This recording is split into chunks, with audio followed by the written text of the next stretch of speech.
Nanook, o Esquimó, é um filme semi-documental de 1922, dirigido por Robert Flaherty. Feito em uma época em que a separação entre documentário e drama ainda não estava estabelecida, o filme dramatiza a vida de uma família Inuit no Ártico canadense, encenando cenas que eram reais do cotidiano dos atores. Em 1910, Flaherty foi contratado para buscar minério de ferro no norte do Canadá. Depois de conhecer o povo que vivia lá, ele resolveu, em sua terceira expedição, levar uma câmera, que ele ainda não sabia usar, e aprendeu sobre filmagem em um curso de 3 semanas em Nova York. Entre 1914 e 1915, ele filmou horas de material com o povo Inuit. E, no ano seguinte, começou a mostrar as imagens, despertando muito interesse. Porém, um dia ele acidentalmente deixou cair um cigarro sobre o altamente inflamável rolo de filme, perdendo todo o material que tinha. Flaherty então decidiu retornar e mudar o foco de suas filmagens, que antes mostravam o povo como um todo, e ele achou que pareciam muito um diário de viagem. Ele então decidiu focar apenas na família de um celebrado caçador local. A ajuda dos Inuits foi essencial para a produção, especialmente porque, além dos atores, sua equipe de filmagem era inteira formada por eles, muitos dos quais sabiam operar a câmera de Flaherty melhor que o próprio. Uma das cenas mais celebradas do filme, que mostra a construção de um iglu, precisou ser filmada em 2 etapas, já que o iglu era pequeno demais para ser filmado por dentro.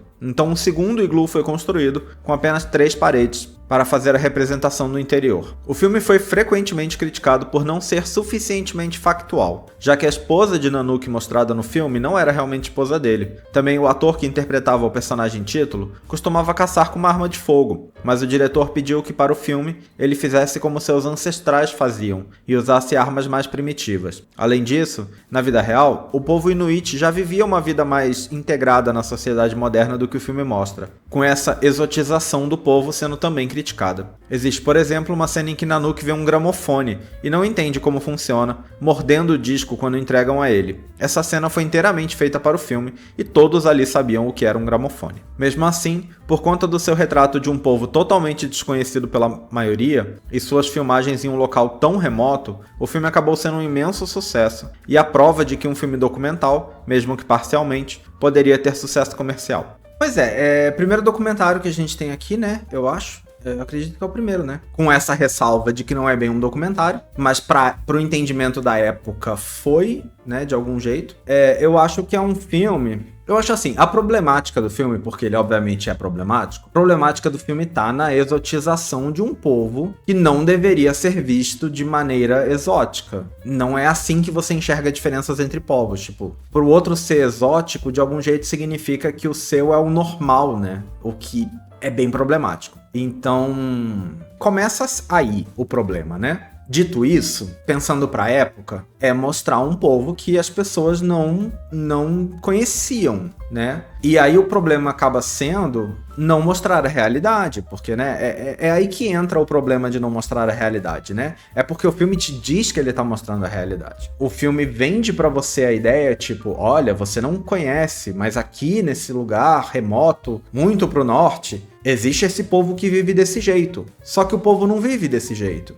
Então você tá mentindo, sabe? O filme não tá dizendo, tipo, no passado essas pessoas viviam assim. Não tá, o filme tá dizendo que lá existem essas pessoas e elas são desse jeito hoje, o que não é verdade. Então, assim, a problematização fica aí. É um filme que forja uma cultura usando elementos da cultura real e elementos falsos, né, misturando os dois pra te mostrar, olha como esse povo é exótico, olha como eles são diferentes da civilização, sabe? E aí entra a coisa problemática. Então, assim, o problema do filme eu acho que tá claro, né? Eu acho que o problema tá claro. Eu entendo a relevância desse filme na lista por essa coisa de ser o berço do documentário. E eu acho até bem curioso a ideia de que o berço do documentário é algo mentiroso, né?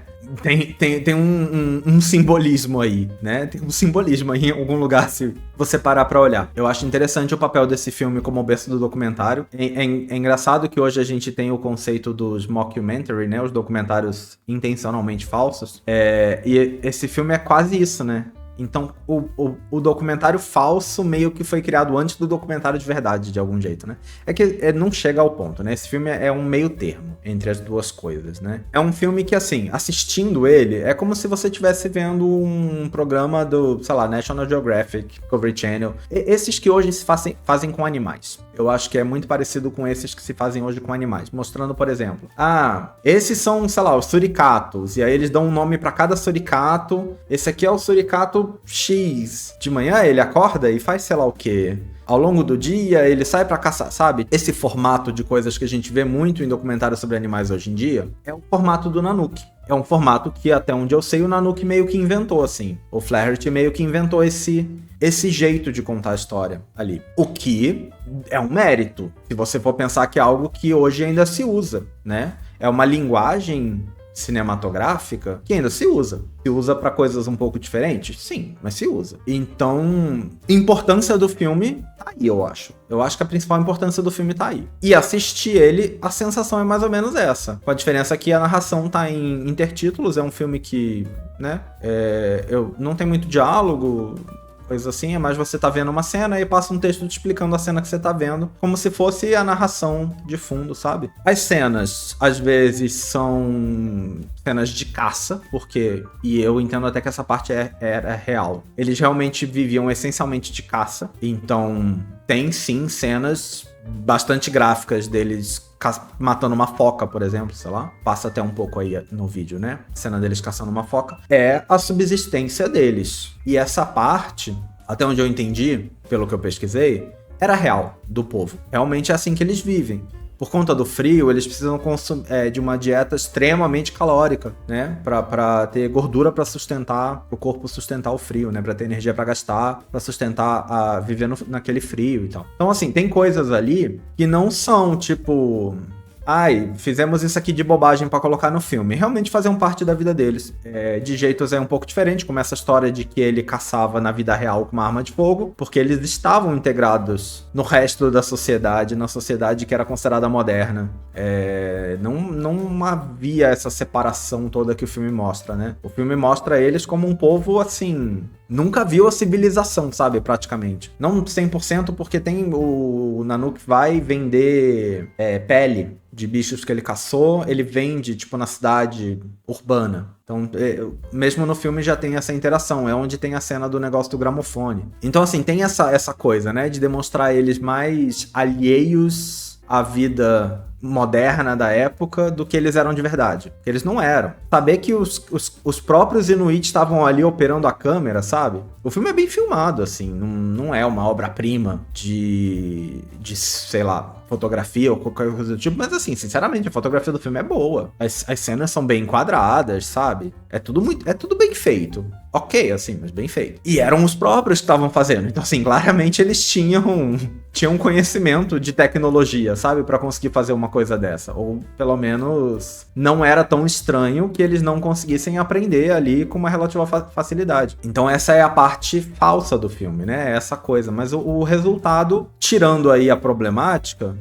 É isso, é um filme interessante de se assistir, mas, na minha opinião, pra mim, vendo o filme, foi mais interessante pensando nele como esse berço dos documentários de animais que a gente vê hoje, né? Eu acho que essa foi a parte que mais ficou comigo, assim, do que o jeito como ele retrata os Inuits em si, mesmo não sabendo, porque eu vi o filme antes de pesquisar sobre. Eu sempre vejo os filmes antes de pesquisar sobre. Então, tem filme que eu vejo, eu não sei nem a sinopse ainda. Alguns eu li pelo menos a sinopse. Então, eu vi o filme sem saber que aquilo era falso. O que...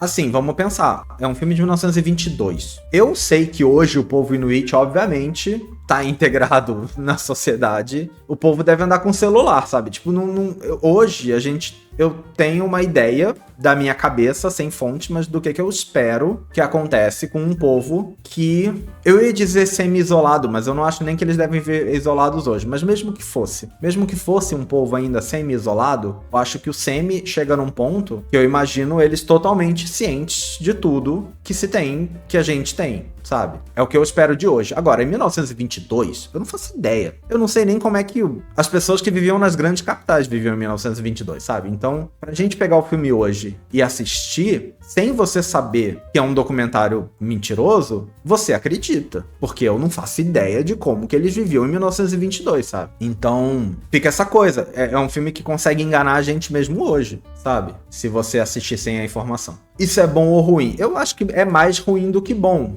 mas assistindo, você não vê que é ruim, você vai ver depois, né? Você vai ver que é ruim quando você tem informação externa. Enfim, eu acho que a coisa da linguagem, né, e de como essa linguagem que foi aí meio criada nesse filme se mantém até hoje de algum jeito, eu acho que é um grande mérito, eu acho que é uma parte importante, eu acho que é um filme interessante por essas coisas, assim. Então, eu acho que é um filme interessante nesse valor de linguagem documental, que eu acho que mesmo ele não sendo documental, a linguagem que ele usa pra contar a história dele é uma linguagem documental, que estava sendo criada ali, né? Então, eu acho que é bem interessante.